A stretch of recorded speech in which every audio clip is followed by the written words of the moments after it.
Alright, number 9. We've got y equals 10x minus x squared. They want us to write it in this form here.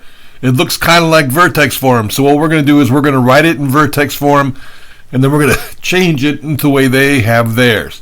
So let's go ahead. We're going to find out the vertex. First, I'm going to straighten this out. I'm going to write it the way I'm used to writing it. Y equals negative x squared plus 10x.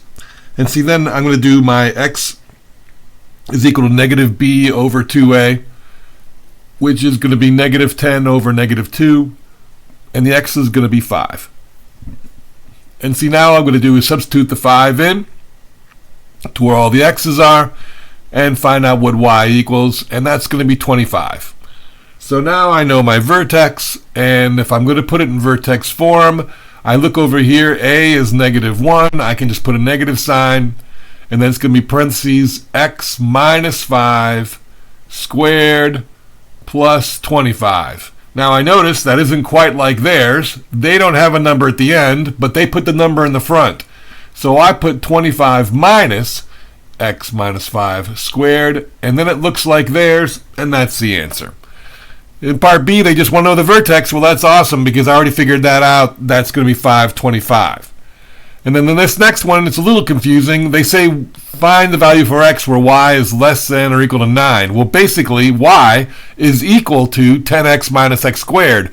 So substitute what y is equal for, and then I've got this inequality here. It's a quadratic inequality. I'm going to choose to get everything over on the right-hand side, so I'm going to add x squared and minus 10x. So that way the squared term will be positive. And so then I'm going to end up with 0 is less than or equal to x squared minus 10x plus 9. And I'm going to rewrite the sign so it's the way I'm used to seeing it. So it's going to be over here on this side, and it's going to be greater than or equal to 0 because it still has to be opening to where what I've got x squared is. And then I'm going to factor this and find out my x-intercepts are going to be 9 and 1. And so then all I'm going to do is remember that this is going to open upward. And so do a quick sketch. I take a look, and x is equal to 0 is on the outside. So I'm going to check to see if that's a solution that's going to work. If I substitute a 0 here and a 0 here, it says 9 is greater than 0. That is true. So that means that x equals 0 is a solution, but it also means that anything on the outside is going to be a solution. So my answers are all going to be on the outside. My answers are greater than or equal to 9, or my answers are less than or equal to 1. And that's all there is for that.